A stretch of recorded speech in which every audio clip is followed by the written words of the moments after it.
I know you get tired of me saying it and all that, but we're on Rumble. We're actually on YouTube too. Please join us, follow us, and all that type stuff. Give us a likes, those type things. That helps. That will hopefully someday help us get enough viewers and whatnot to actually maybe make some money off of it. We don't charge anything for people to attend, but if you're more than willing to be able to drop some pennies or something in the jar, we'd really appreciate that. This is definitely a no profit, a low budget uh, operation here. So, um, just a reminder that this year and next July 4th is the 250th anniversary of the signing of the Declaration of Independence. And this whole year we're doing a thing called the America 250 Commission. It's nationwide and it's great to do. Fact is, Stand Up for Idaho and KID News Radio 106.3 does a little blurb every Thursday at 5 p.m. on the Joanne Thomas Show, and some of the ladies here from Stand Up for Idaho gets up and gives us a historical lesson, I guess is what it is on that time. And so ask everybody to tune into that. Also, what we have is, like I say, we don't have many fundraisers and all this, and so we're just doing it out of the grace of everybody's heart. But to celebrate the America 250, we have this carved flag, and I think it's just an outstanding thing. We're raffling that thing off. It's $25 a ticket, and we will sell tickets until next July 4th, and then we'll draw and and award that there. This, like I say, this is one of the few fundraisers for Stand Up for Idaho that we have. The second fundraiser, and this is one of our primary one, and this is actually February 7th. Mark your calendar. We're going to have a gala, and it's just a bit of a dance and some hors d'oeuvres and have some auction item prizes and thing like this. It's just a thing to have a good time and bring the community together and have some fun and hopefully raise a little bit of money for Stand Up for Idaho so that we can continue doing that. And that's actually going to be here at the Snake River Event Center, so you'll be seeing some things about that come up. So please be sure to mark your calendar, February 7th. It's formal, semi-formal. It's a good time. So I encourage everybody to do that. Okay, we'll get moving on. Next week's town hall, what we're going to have actually 3 people from the Idaho Transportation Department. We've heard about the I-15 US 20 connector, and that's where the Interstate 15 and US 20 is going to be redone somehow. They're actually in the process of finalizing their environmental impact statement. And so we're going to have 3 people from the Idaho Department of Transportation here. Jake Nyman, he's a project manager, Karen Hyatt, and Sky Buffett, I think she says her name. And they're going to be here to tell us what's going on and answer questions. And so it's going to be a really good time to do that and listen and actually find out what's going on with that connector, because it will impact a lot of properties and stuff around.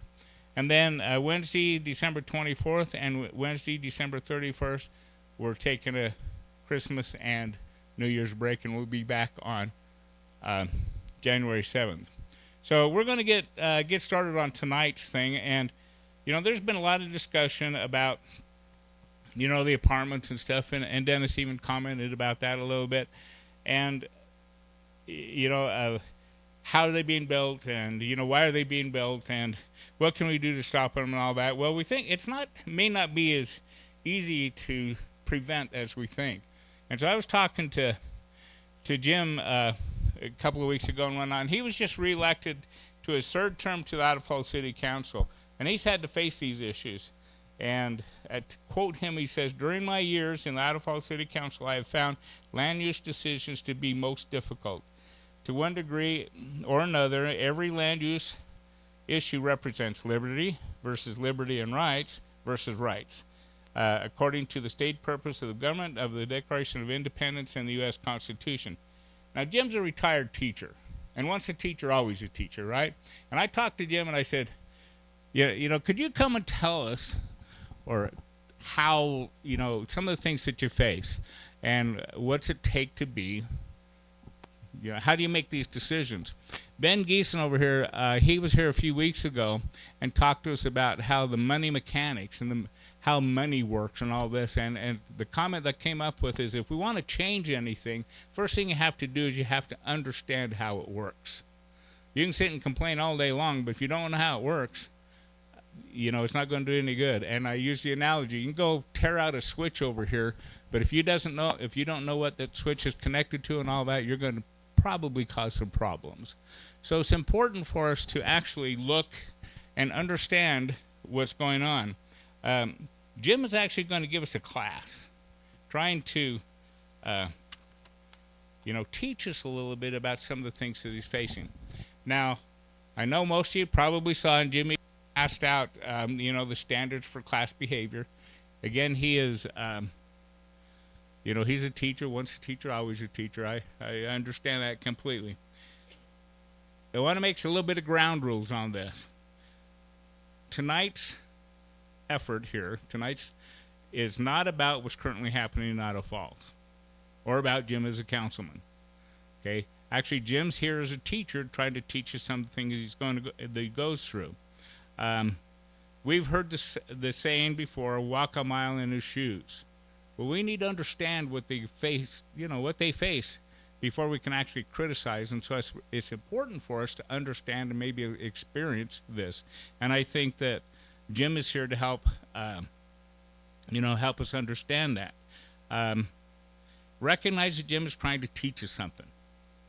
Okay, let's be respectful to him and what he's trying to do. Let's follow his standards for class behavior.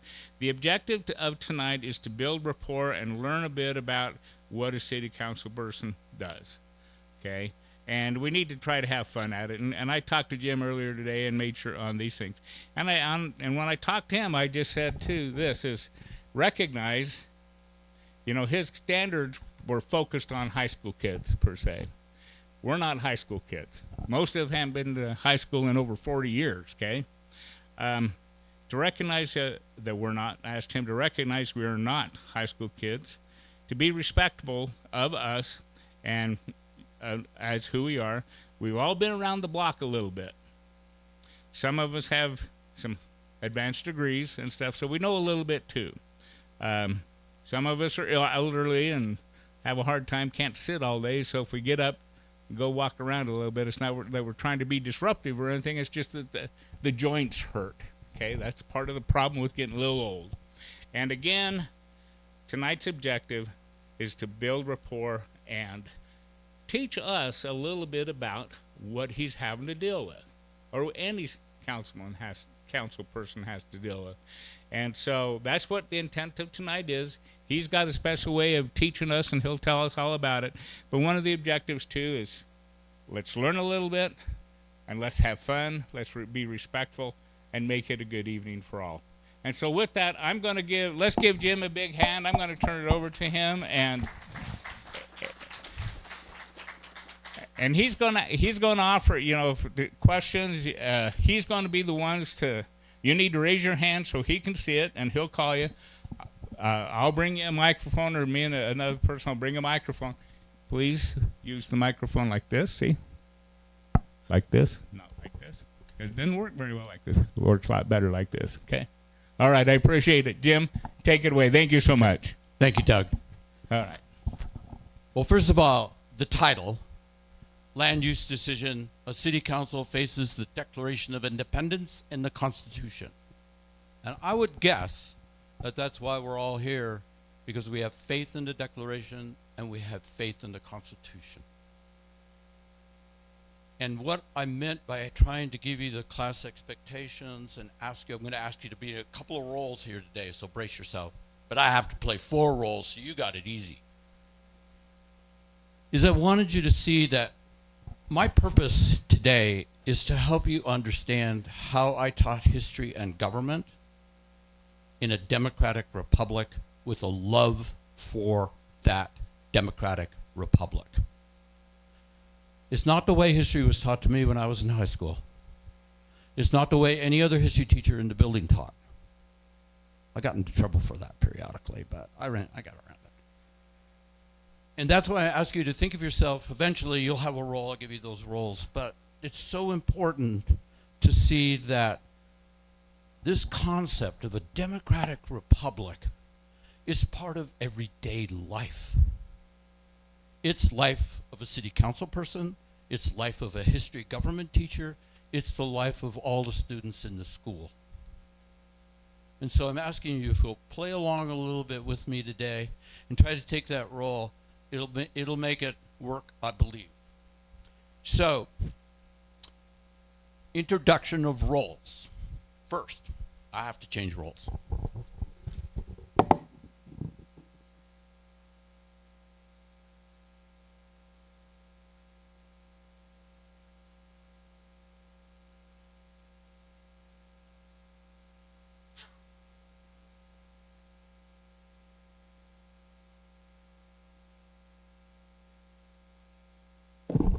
One never teaches school with sleeves rolled down. So I'm in the role of a teacher, and whenever you see me with sleeves rolled down, I am a teacher. Okay. Second role, I've asked you to become members of a classroom. All that requires is a little imagination, because actually, Doug, learning is lifelong. And it's fun to be in a classroom. And if it's not a classroom that kids want to come through that door, be on time, and learn something, then something's wrong with the teacher. So one thing I'm going to ask, if you would, if you can, to come forward so we're more of a group. Those of you in the back, there's lots of seats up here. I left a hand out there. I'll just ask if you would.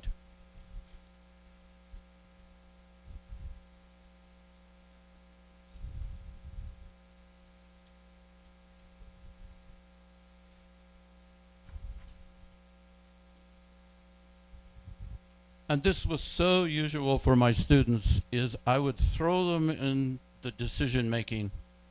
And my philosophy was, I will set the issue and you all teach yourself. I'm not here to answer the questions that I'm posing to you, and I will not answer them.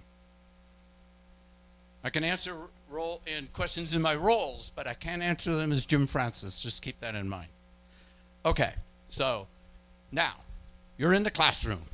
Yes, you've just gotten to room 212 in Idaho Falls High School, and what's going to happen? So the first thing I'm going to say to you is, now I need you to role play as a student in the classroom and role play as if you are a member of a city council. Pick any city you want to. Doesn't have to be Idaho Falls. I fictionalized all this, so it doesn't matter.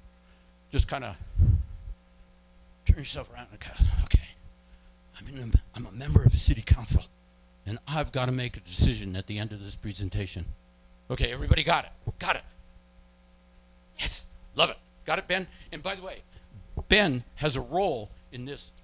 He's right here in the middle chair. Just keep that in mind. Okay. Second role.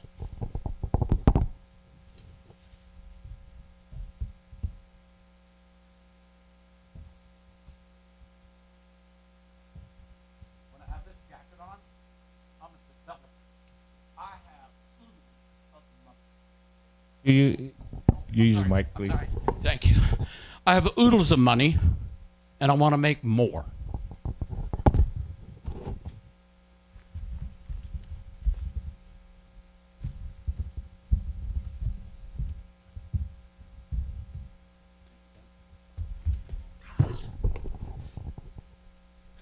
Somebody keep reminding me about the microphone. Well, I live in the R1 zone, and that's single-family homes, 1 or 2 story, possibly duplexes, and that's it. And I love it.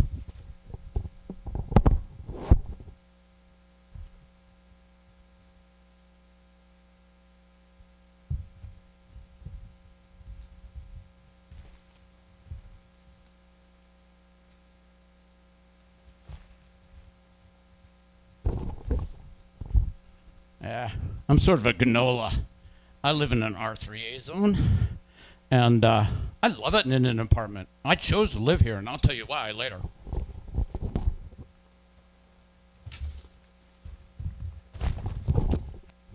Those are the 4 roles. I'll either be teacher, developer, R1, R3A.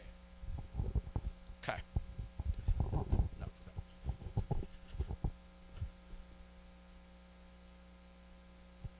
So the issue is, see that area in red? That area of land has come before you as members of City Council. And Mr. Developer wants to buy all that and develop it. I'll tell you more about that in a minute. So that's the issue. Now you'll notice a few things. If you look at the top of the screen, that's all agricultural land in the county. Then you can look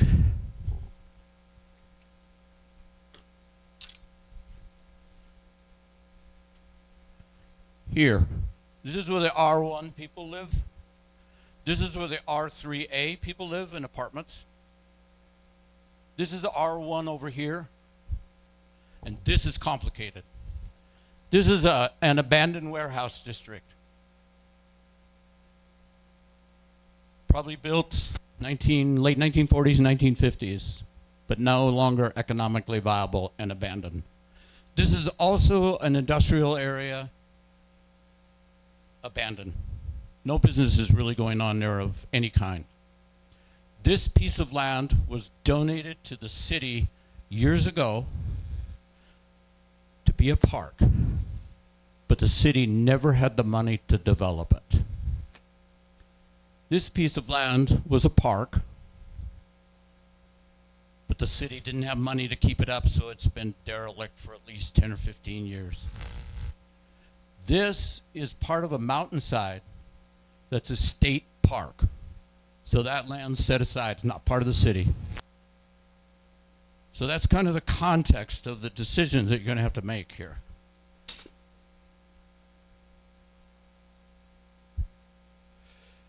But to make decisions in city council, you have to figure, whoa, what's the purpose of government in a democratic republic that we were handed generation after generation 250 years ago?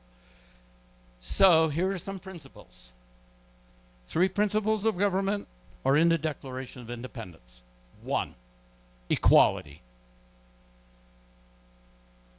And endowed by their creator, thank you for the prayer, by the way, that was dead on. Life, liberty, and pursuit of happiness, individual rights. So equality, life, liberty, pursuit of happiness, that's about individual human rights. Purpose of government, as Jefferson said, and they all signed it. It was a unanimous document, by the way. I love that, 250 years ago. They all signed it. That's the purpose of government. But then, in the same paragraph, Jefferson throws this one in there. And don't forget that they expect government to protect their safety and happiness of the whole community. Ooh. Those 2 principles have a built-in tension. I think you'll see it in just a few minutes. And then lastly, a part of the Declaration we miss so often, this concept that we mutually pledge to each other our lives, our fortunes, and our sacred honor. That might not mean the same to us in 2025, 2026. But at the time, those men that signed that thing, they knew they could be hanged. If they lost, they were done for. And at least 2 of them were actually captured and spent time on a British prison ship. It meant something to them to put their signature on that document. But they're telling us, hey, we know what the government has to do, and we won't know what we as members of that society have to do to make it all work. Then, as you know, a few years later, they wrote a constitution to bring themselves together, and they made a point in the preamble. Purpose of government: establish justice, promote the general welfare, and secure the blessings of liberty to ourselves and our posterity.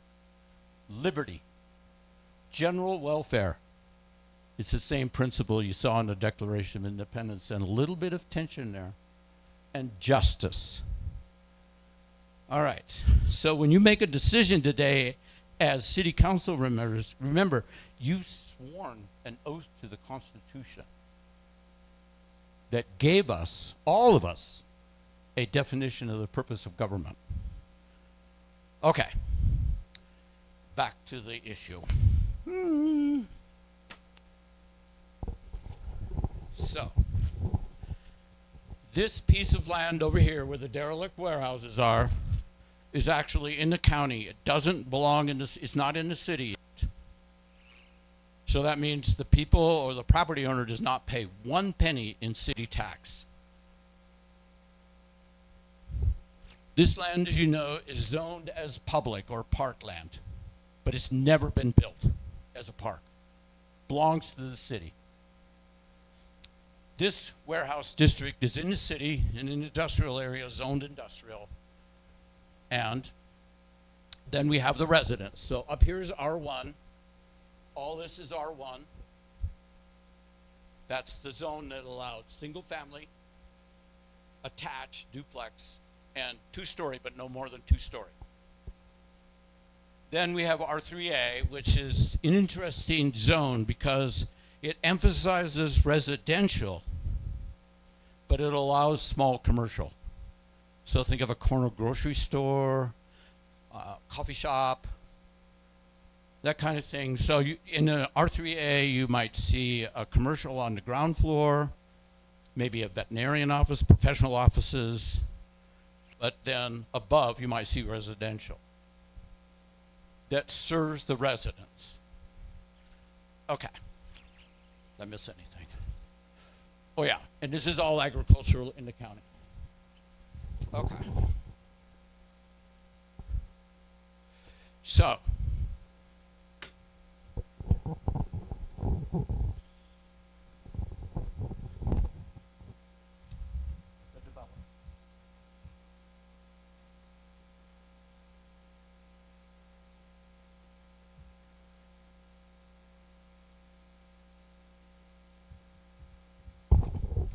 So I'm interested in developing that area in red, and I want to do it as what's called limited commercial, which means the emphasis would be on commercial, looking like big box stores, could be Home Depot, Lowe's, big grocery store, not a corner grocery store. That's what I want to do there. And I'm allowed under limited commercial to also build apartments that would have the same standard as the R3A zone. Now, the reason I want to do that is I know there's a demand for that. I'm not doing this because I want to lose money. I know that what I have in mind will make me money. Now, here's the deal. The owner of the warehouse district to the south there has agreed to sell me his land. I'm not telling you how much it is. I did make an agreement that I wasn't interested if the city will not annex that land and if it will not zone it LC. If they won't, I'm off. The deal is off. I have the same deal with the owner of the industrial area to the north. The city, I had to do some negotiating there, but I convinced the staff at city to recommend to council that they sell me that public land and that parkland that's derelict up there in the north. Now, if they don't do that, if they don't sell it to me, deal's off. I'm not going to build there. But what I'm telling them is, in return for selling that land, and I'm going to give them appraised value. They get an outside appraiser, I'll meet that.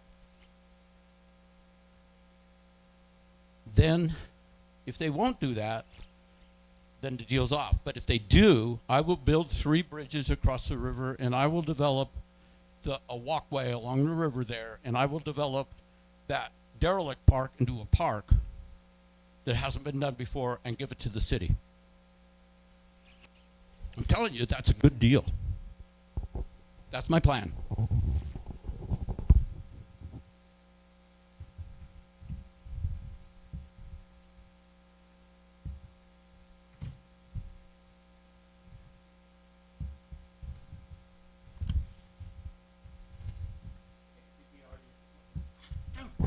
You gotta remind me of this.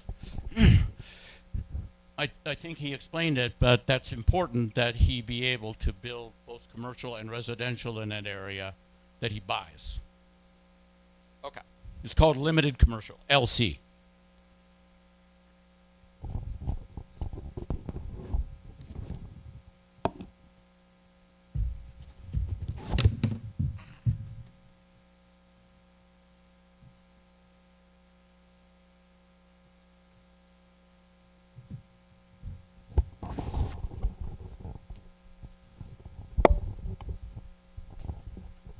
Did these role plays in the classroom, but I didn't have to worry about the microphone. It's so scary. Okay. Wait a minute. Look where I live. Look how big this section of the city is. This is traditional city. I have lived here for 50 years. And during those years, generation after generation, kids used to play basketball in the streets because there was almost no traffic. That's where I live. And I will tell you something else. Look at it. I have the perfect view of that state park land, and I bought my house to have that view.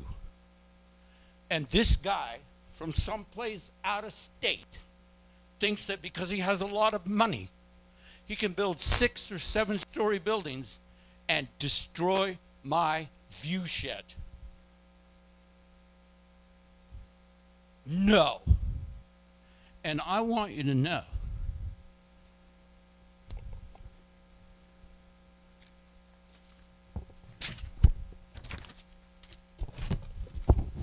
I have the personal signature of 3,000 residents of that R1 zone that oppose any development of that land, except for you council members to build that park that you said you would do decades ago. And I'm a voter, and so's everybody on this list. Am I mad? You bet I'm mad. Did I make my point? All right.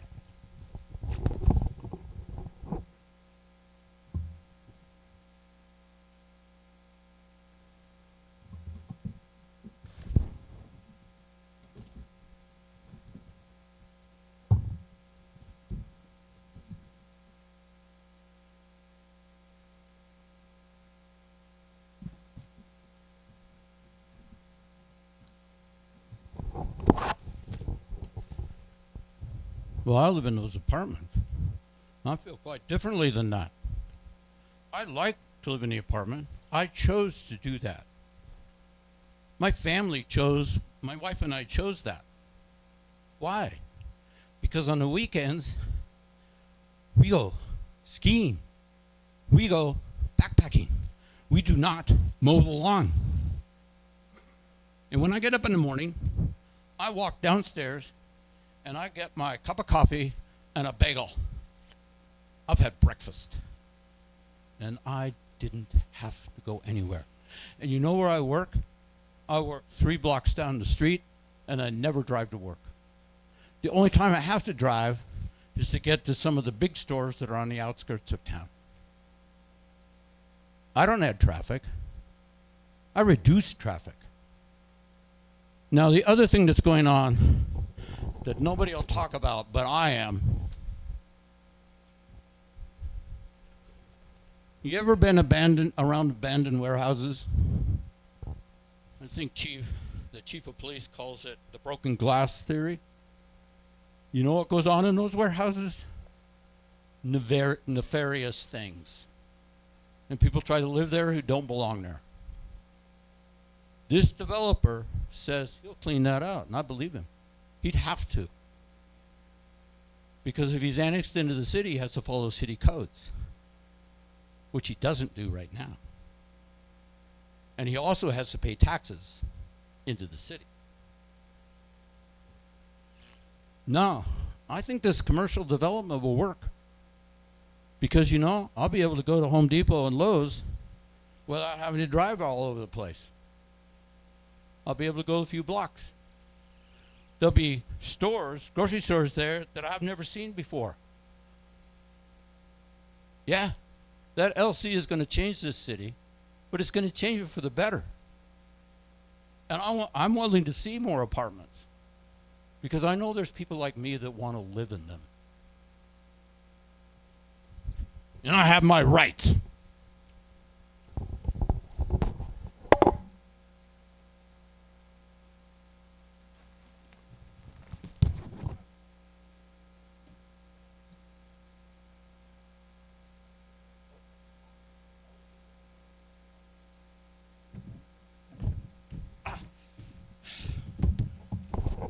Thank you.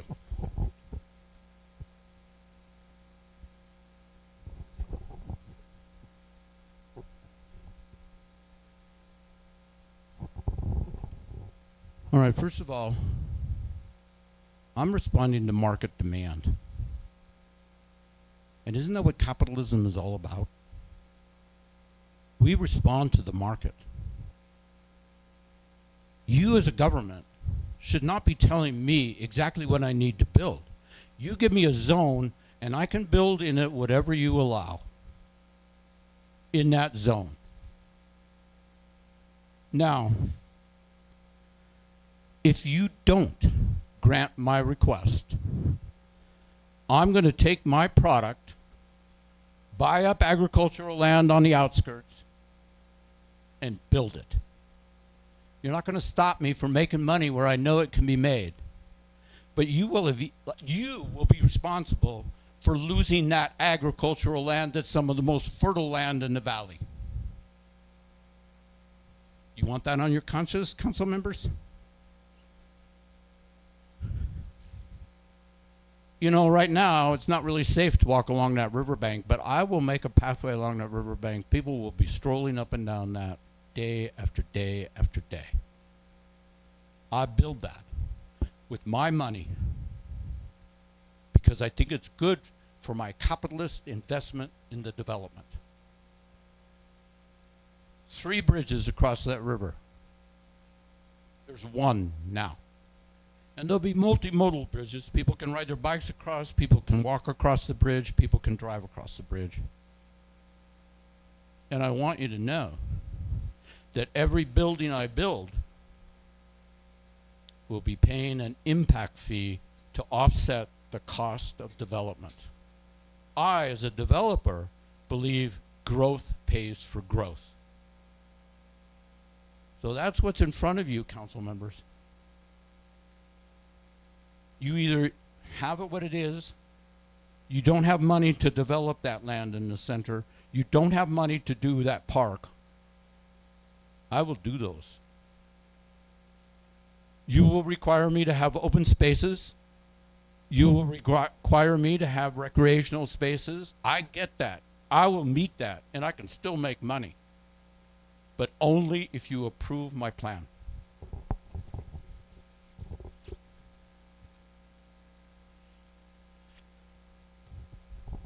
Audience, questions, you're welcome to ask. Oh, I'm sorry. You got to remind me about roles, too. Goodness.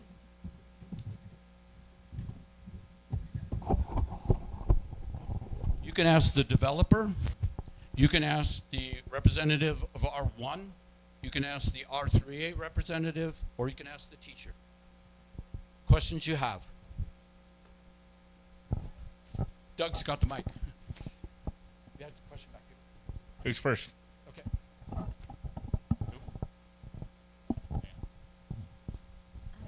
I'd just like to ask if you are a sole owner, or if you're a big corporation from big, Wall Street, or just what kind of developers are there?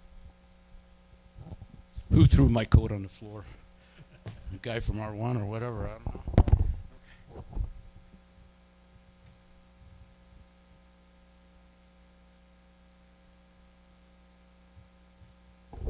I have a limited partnership. I'm not on the Wall Street or NASDAQ or whatever the stock exchanges are. I'm not an investor owned. I'm privately owned, but I don't own it by myself. I have partners. And yes, I'm out of state. Does that answer your question? Okay, give me the rest of the question then. I guess that answers it. I'm always suspicious. I see all these huge apartments, and that's a lot of money for one person, or even one person and a partner. I have good partners, but I have the nicest coat too, if you notice.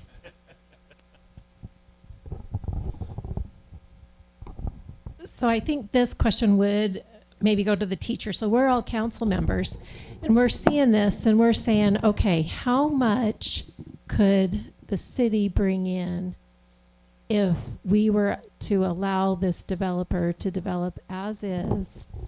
How much tax revenue is the city going to gain? Tax revenue will be significant in terms of the actual buildings and the property tax assessment.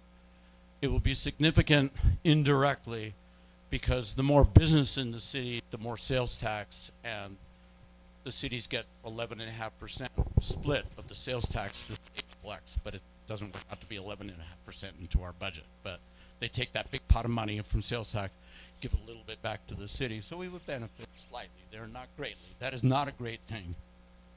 It's not tax money, but impact fees are paid for every door, so to speak, that he builds. Every commercial building pays an impact fee. Every apartment pays an impact fee. He will pay that because he's developing those things. And if he builds condos, they will all pay an impact fee. If he builds any single family, which he could, I think, I doubt if he would because it won't make him as much money. But if he did that, that door would pay impact fees. And those impact fees go into specific funds. So it goes for the fire department, for buildings and fire trucks. That's it, not for firefighters. It goes to the police department for helping to pay for their station. I'm keying off Idaho Falls, I'm sorry. And because I know that. And then it goes to transportation to build arterials. So if there's a need to build a major road through here, that impact fee would help to pay for that road. And then parks. It would go for the development of parks and the amenities in the parks. So if the developer were to develop that derelict park up in the northwest, then the amenities like the toys and things like that that go in it that serve the city can be paid out of those impact fees. Does that help to explain that? That does. So that's a And- one-time fee.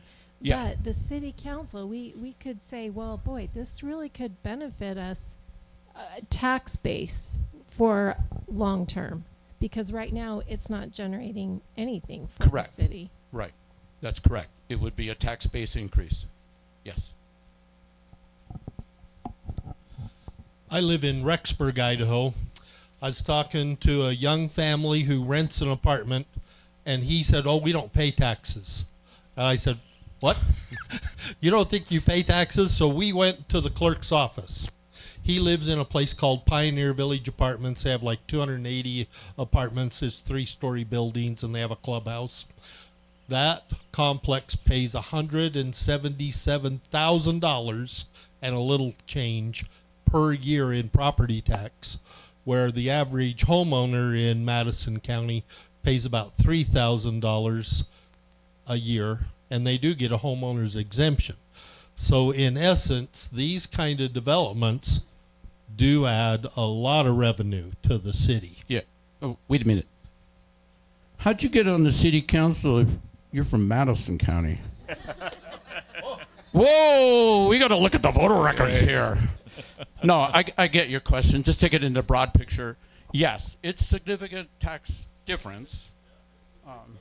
It's a little more complicated than that. You'll have to have me come back for a different lesson to get that one to fully explain. But yeah, in other words, this land is not producing much tax revenue for the city because the abandoned industrial is not valued very highly right now, so their property taxes are low. The part that's public belongs to the city, pays no tax, and the part that's in the county pays no tax. That would change. Yeah, I guess, right? Yep, good, good. Two questions I've always had. Well, you're saying if the developer doesn't buy this piece, he'll just go out and buy up the agriculture. Who owns the agriculture, county or city? Individual farmers, but it's Okay, so, in the county zone. Yeah. but it eventually will affect the city. Is it Only if because they're only if it eventually gets annexed. There's no guarantee of that. You could have a development in the county that's never annexed into the city. so he's not going to lose any money either way, is it?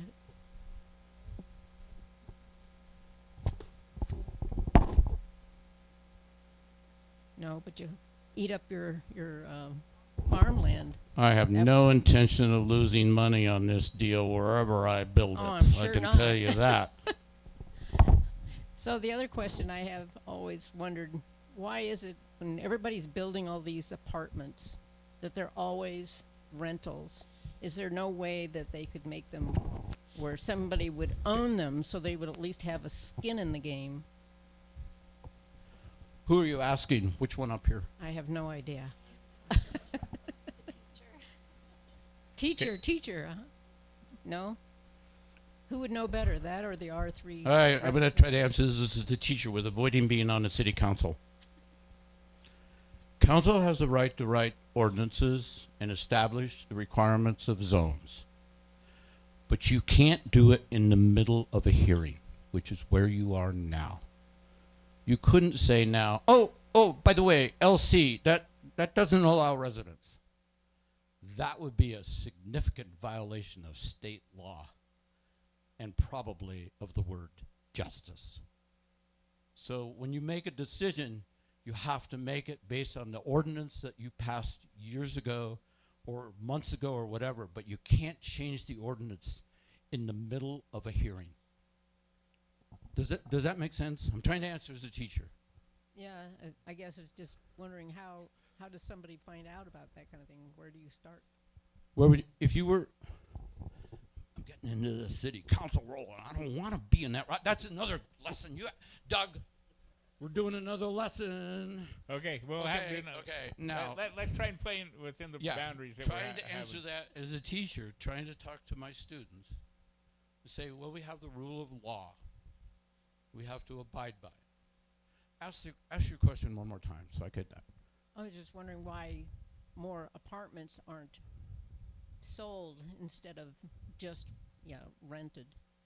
Seems like you get a better group of people if they own the place, and younger people could get a start better.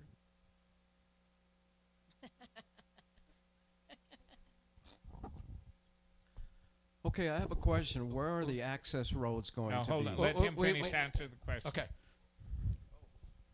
Pay attention, class. Limited commercial does not require me to build apartments. It allows me to build apartments. It allows me to build townhomes, which I would sell to individual owners. It allows me to build condominiums, which I would sell to individual owners. What's allowed by your code allows me to do what's best in my mind. And honestly, by state statute, I don't have to tell you what I'm going to do exactly, because it may take me years to finish this. I have to tell you, I will abide by your zoning code, and I will do that. And I look at that zoning code, and I go, okay, it gives me exactly what I need, because I need to mix residential and commercial. I'm going to make money out of this. But I don't have to tell you whether I'm building apartments or individual townhomes. As long as your code allows me to do it, I can do it in that zone. I have to follow building permits. I have to build safe buildings. I have to build buildings that will sell to people. I'm out to make money. But you can't tell me what to build on a particular block.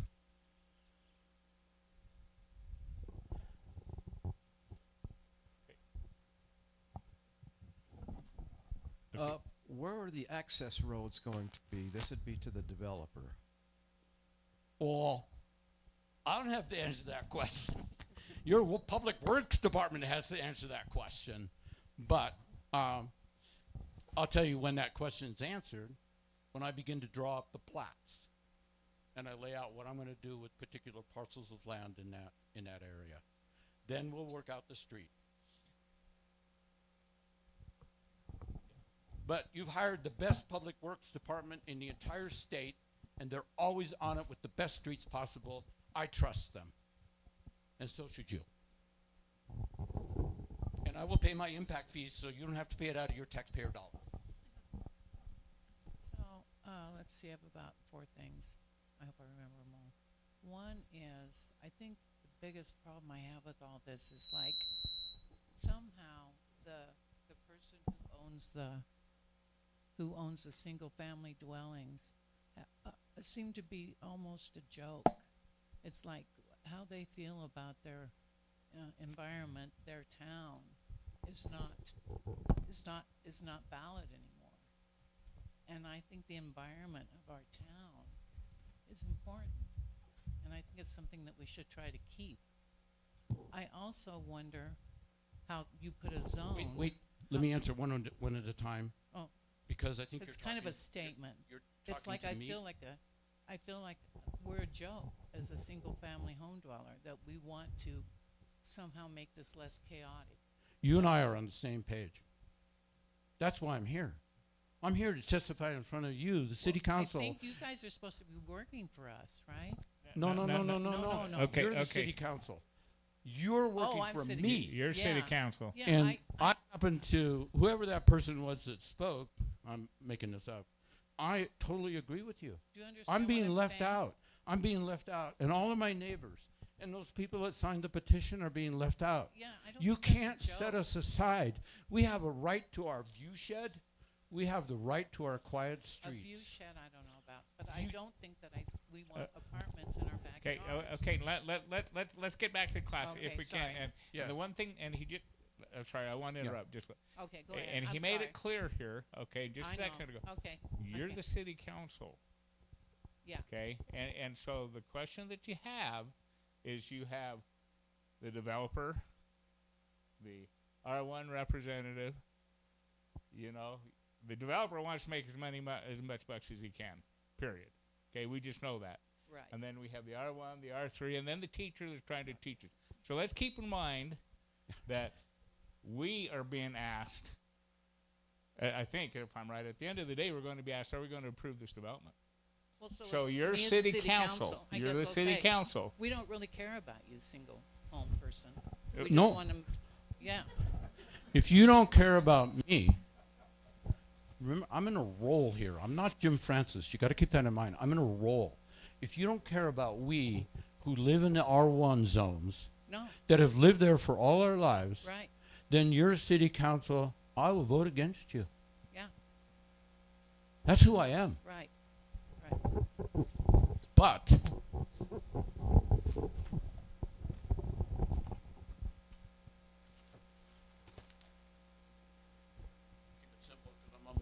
I'm on my way out the door here for tech. Now, if you vote against this, there are more of us in R3A than there are in R1, and we will vote against you.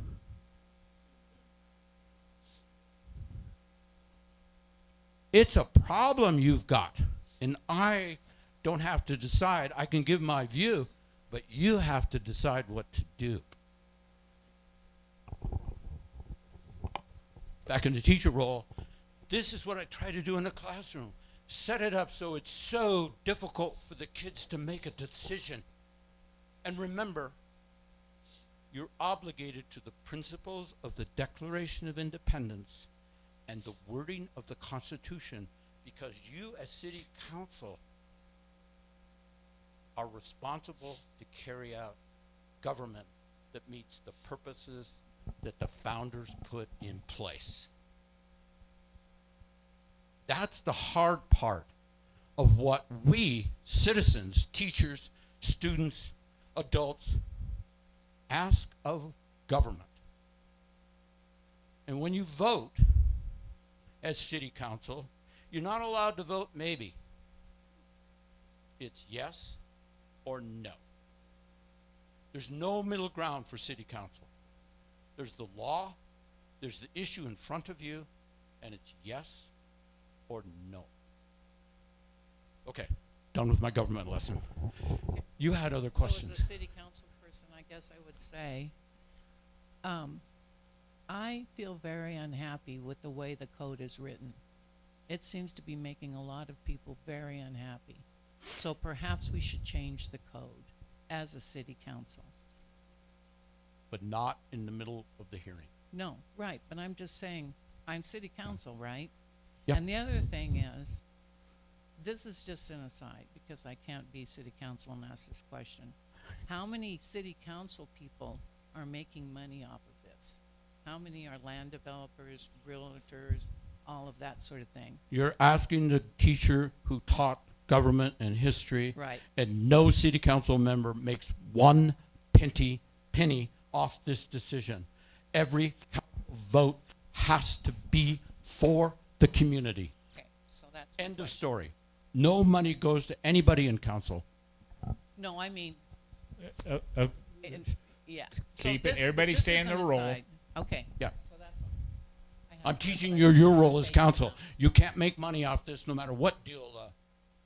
The city council members can't make money from the developer or R1 or R3. So Nope. would they have to recluse themselves then from the decision if somehow they are a developer? If they were one of the partners involved here or one of the landowners that's selling, you bet they better recuse themselves. I taught government with the ideals that we could live up to them. Sorry.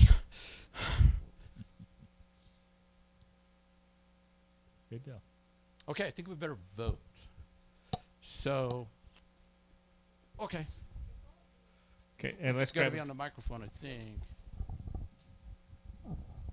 If these developers are from out of state and they're building these huge complexes, a lot of that money is going to go out of state and not stay in Idaho. I don't know. It just seems like they'd like to follow the money trail to the very end of it.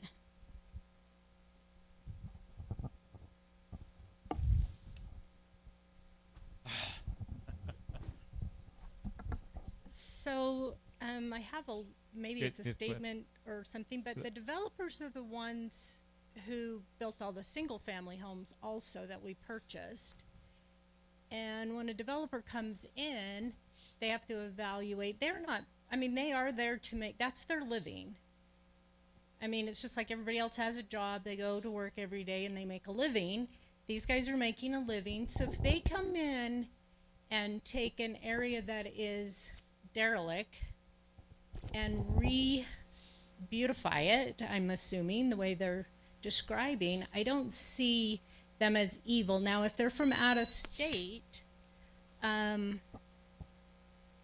it's extremely expensive, millions of dollars to do that project. There is a very few people that can do that on their own. It takes groups, usually. That's why I'm here, because you're an attractive city. You're a wonderful Right. city.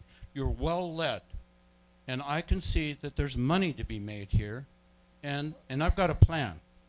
But not maybe a negative plan. No, there's nothing negative about what I intend to do. I build beautiful developments. You can go anywhere online and look at my developments. I do not shortchange. I want high quality. Why? Because that's what sells buildings. Yes. And I know people say, you have council members have the argument that, well, the money is slipping out of the state.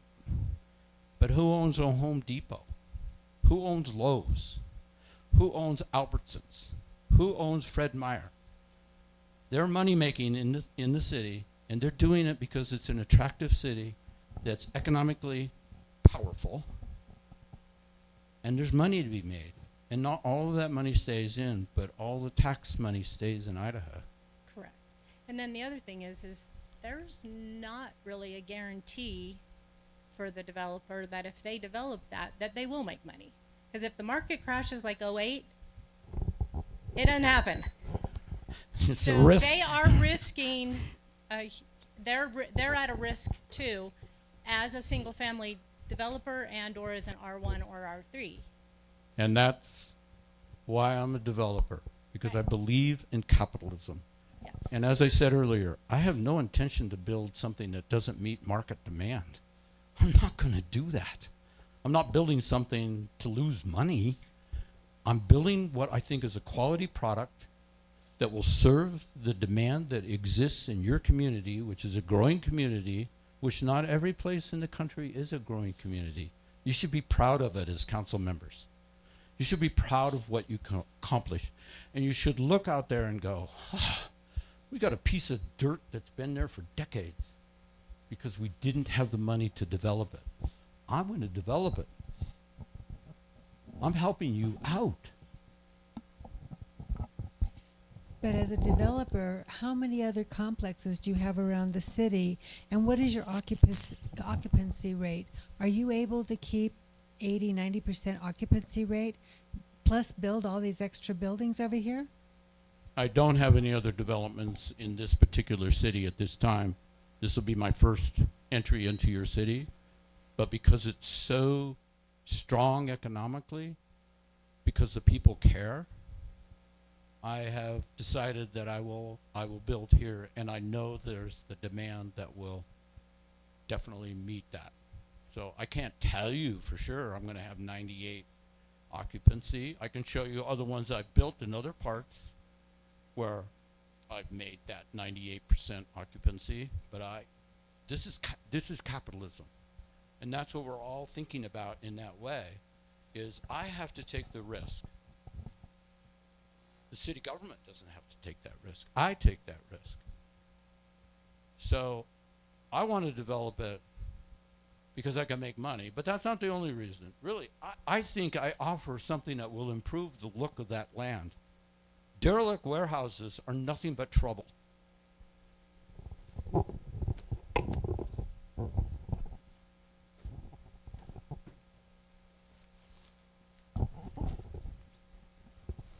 Right across the river from us is that area where there's crime going on right now.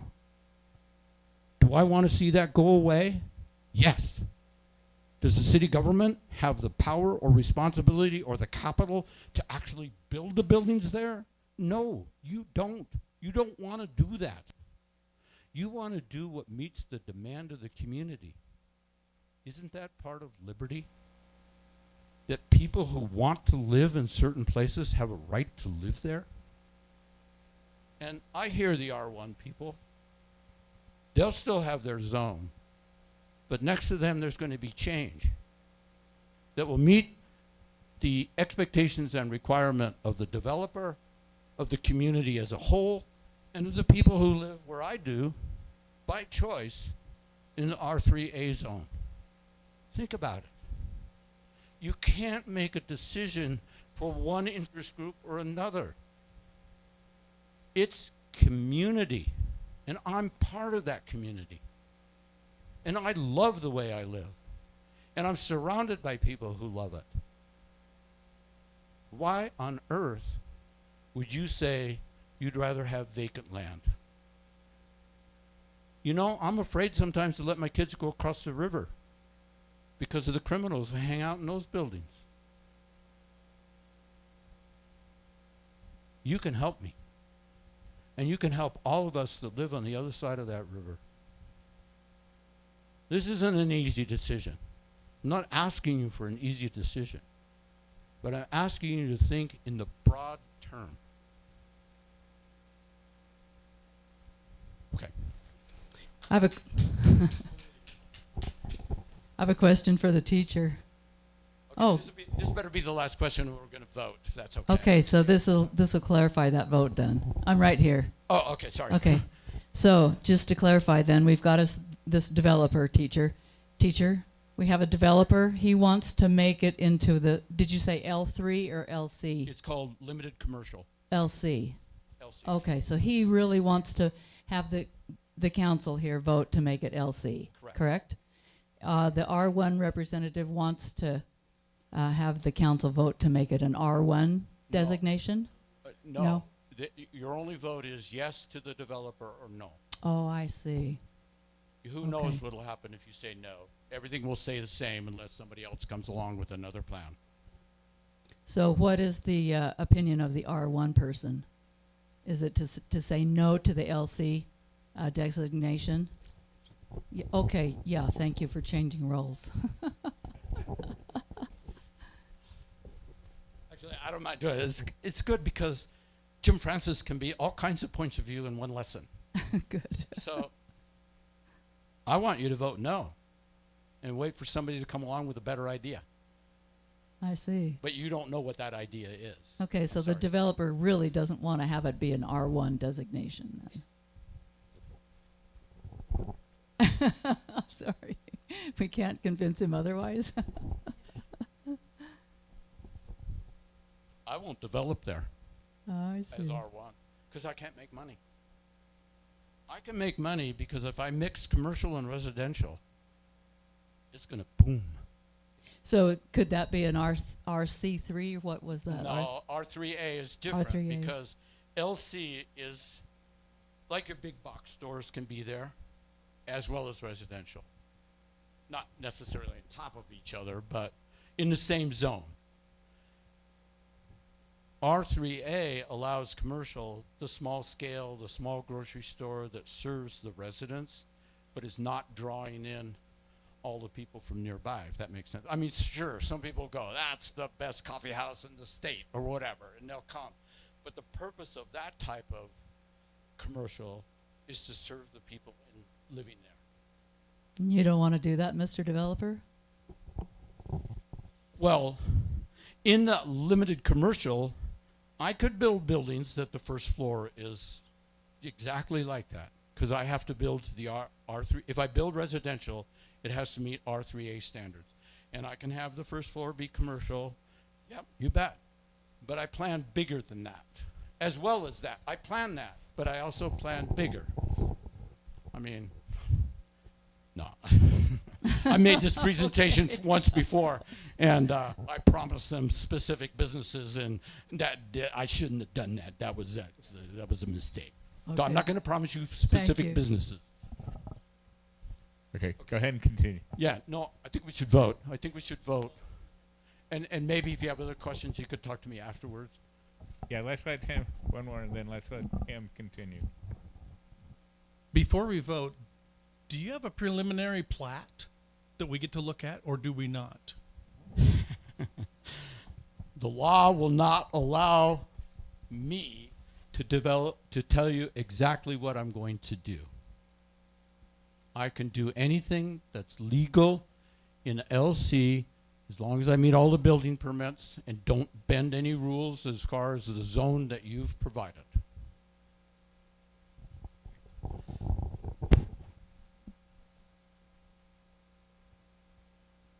Okay, for clarity, you're voting on, it's one vote. Annexation of this land, and it will be initial zoning of limited commercial. Remember, that's in the county. Sale of the city land. So you're selling this piece of land, and you're selling that piece of land up there to the developer. In return, he will develop that into a park. The center part will be part of the development that he builds for commercial and residential. And that whole area will be shifted, the dirt area there will be from public to limited commercial. And the part that's industrial up there to the north, that will be zoned LC. It's one vote. It's one package. All right.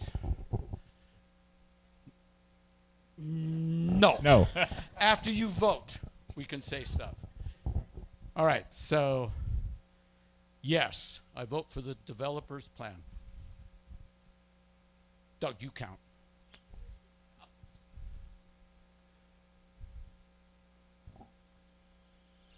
Ken? Are you up or down? That's No, a maybe. you Maybe can't don't vote work. maybe. What's he trying to do? Vote maybe. Got 9. it? How many and, got? and you're 10. No, I didn't. Oh, okay, 9. I'm the teacher. I don't Okay, vote. well, you had your hand up. I'm sorry. 9. No. The vote no.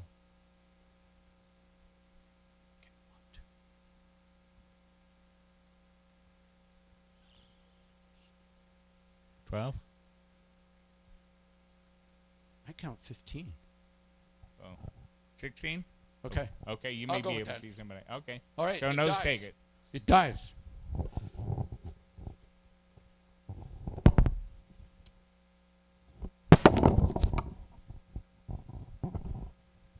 All right. Anybody a farmer out there want to sell me some land?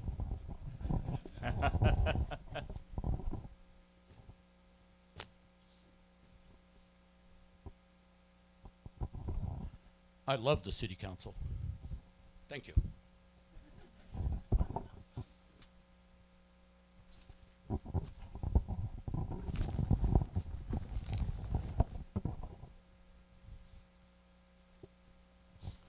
I'm so disappointed. You don't see the future. And you know what's going to happen? There's going to be tons of traffic going out to the outskirts of this city to go to his plan. I'm disappointed.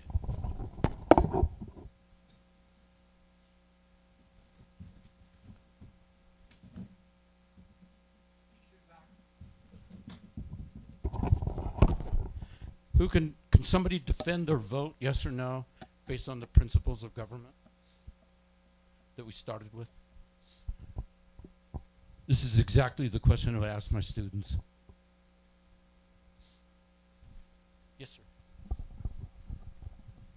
It's a public vote, so you have to announce how you voted. I voted yes because I think it's for the betterment of the of general welfare.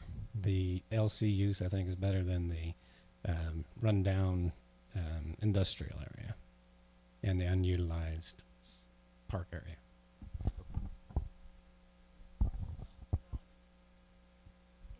Go ahead. Yeah.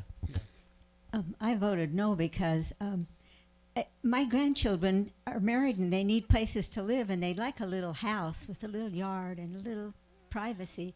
They don't want to live on the 3rd floor of some brand new complex that's got 20 buildings and pay huge rent.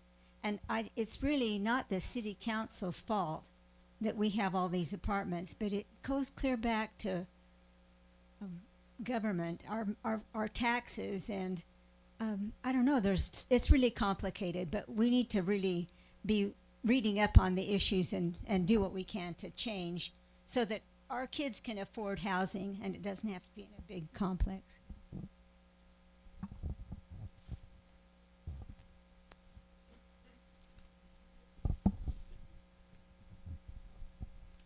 So the real problem is only old men go to city council meeting?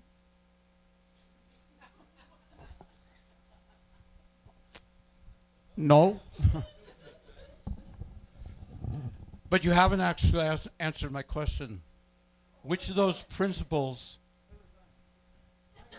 Okay, okay.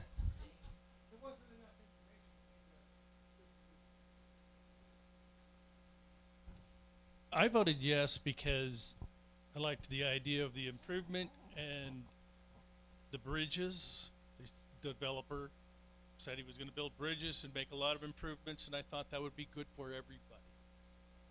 So the general welfare concept General fits. welfare of the public, yes. We'd be getting rid of the old buildings, getting some new stuff in there. They're going to have to pay impact fees anyway. We're going to have more water, more sewer, more power.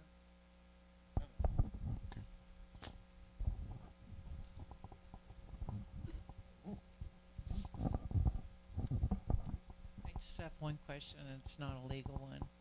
I want to ask you as a city council person. I can't answer that question as a city council person, but Doug's going to have me come back. Right. Again, the purpose of this, It's just one. and I want to get back to this, and I know it's Have you guys hard. ever said no to any of this? Ever? After the meeting, I'll answer that question if you come on and talk to me. Actually, I've been to city council meeting. It's been a long time ago, that I have seen them turn the developer down.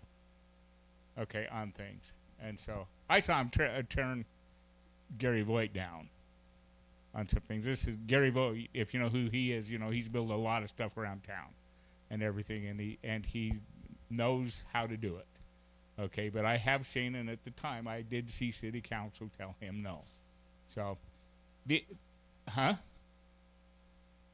yeah, but the problem here, I guess, the thing that we have to do is put us into that position.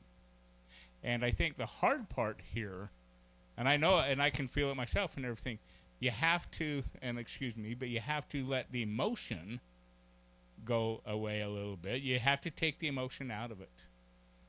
And you have to take your want out of it. Your personal want, because you have certain criteria that you actually need to consider. And one thing that and I have a tendency to ramble, but one thing, okay, the one thing that you didn't do is the landowner that was originally going to sell also. He has a right to sell his property and to do what he wants to that property, and he may want to have this. So shouldn't he be able to, he or she? Okay, so again, what this exercise is for, in my mind, is for us to really see a bit of the difficulties and the challenges that we have, that this city council faces. We have to vote yes or no, hopefully with our minds, not necessarily our hearts, because that happens at times. I voted no, and the reason is because in my mind, when the R3A fellow got up, he said he had a petition showing 3,000 people. No, that was the R1. Okay, so that was the R1. What we don't know is how big this city is and what that represents. Does that 3,000 people that signed the petition, does that represent 10% of the population? Does it represent half the Rod, population? now you're asking me to change the lesson plan the next time I present it. And I already changed it once to get it. Okay, all right, I'll change the lesson. So, based on that, if half the city does not want that in there, I would vote no. Yeah, no, it was only the neighborhood. Yeah, that's what I meant to say, not the whole city. No, because if that was anywhere near the whole city, the developer would not be bringing that product. And I think on that comment, though, and you obviously can correct me on this, is legally and whatnot, the whole city doesn't necessarily have a vote in it. It is actually those that are around close by, and you only have to make notices of how many ever feet that is, and I don't know what those are, but I'm sure you can. It's tell. 300. Oh, 300. I'm not city council. Sorry, ignore that. Take that comment off. He was a teacher that happens to know a fact. So, next question. Not a question. You're defending your vote. What I'm trying to wrap my head around, and I voted yes because I'm for progress. I spent my first 12 years on the 100 block of 3rd Street on the corner of 2nd and Boulevard is an empty lot that I've played on when I was 12 and under. 2 years ago, I don't know what they call them, twin homes or whatever, was built on that little piece of property right across the street from Far Candy Company.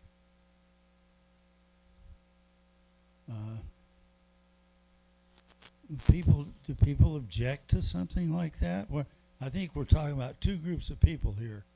These individual lots, and I can tell you two more lots in that area, the same thing happened.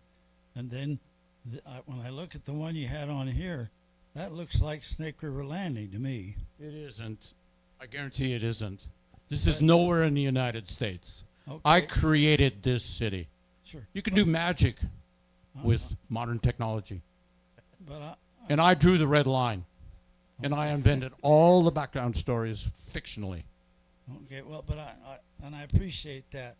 But as I watch all these arguments that are popping up and people that are upset, and there are two different groups there, and I know I have a good friend that's passed away 2-3 years ago, and after she died, the whole strip of houses went up on Jenny Lee. And I know if she'd have still been alive, she'd have led the charge against it. But, you know, how do you settle these two questions? And there is that house is that I don't know in that ground if it never had anything on it. So the city hasn't gotten any revenue, and I'm 83, and they've never. And 2 weeks ago, if you'll notice, on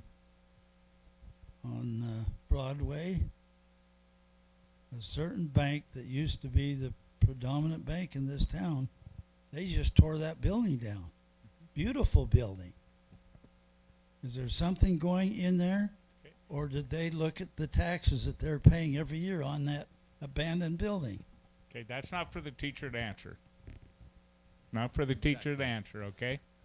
And I think that maybe we should call it a close, but I want to say something important here, at least for me as a teacher, is I invited you to become part of a classroom because I wanted you to get an idea of how I taught in a democratic republic, trying to help the students become decision makers. Because no matter who you are in the United States, you're a decision maker. You're a voter. And whether you vote or not, it's still a decision. And you can't duck that. They gave us that 250 years ago. And if I couldn't help my students understand how complex making that reality real, because it was only a reality on paper, it's only what we do to make it a country with all of these principles that are contradictory. There's contradictions in there, and you can't duck it. And I wanted you to see that what can happen in a classroom to help students become decision makers. And I also wanted you to see a little bit about, on the government side, no matter how you voted here, it doesn't really matter. And I don't mean it the way it sounds. It means there's no condemnation for the yes or the no vote, or even for abstaining, actually. But government does have this complex problem of making a reality of those contradictions that are in front of you. But that's part of what we think can work in America, and I love it. And that's why I'm on the council, and I'll answer your question privately. Thank you so much. Okay, well, let's give Jim.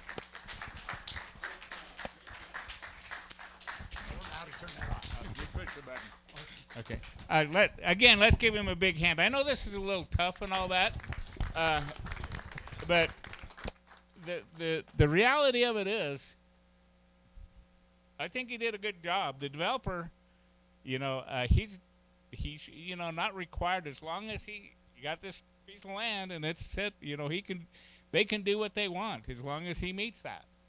And I just found out a little while ago, and I may be wrong, but there's some out by the police station in Ammon, the sheriff's office in Ammon, they put up a new McDonald's and all that. My understanding was that thing was zoned commercial back in the 50s.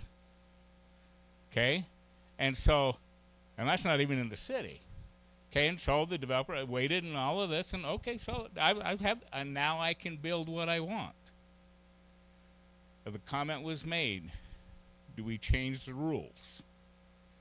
Yeah, you can change the rules, but not in the middle of the game. Okay, and so, and it's just like, and that's fair, because you don't want to make a plan and spend millions of dollars doing something or getting ready to do something, and that it's changed in the middle, and now you're out of it. You lose all of that, or you sue and you lose it and the lawyers win it. Okay?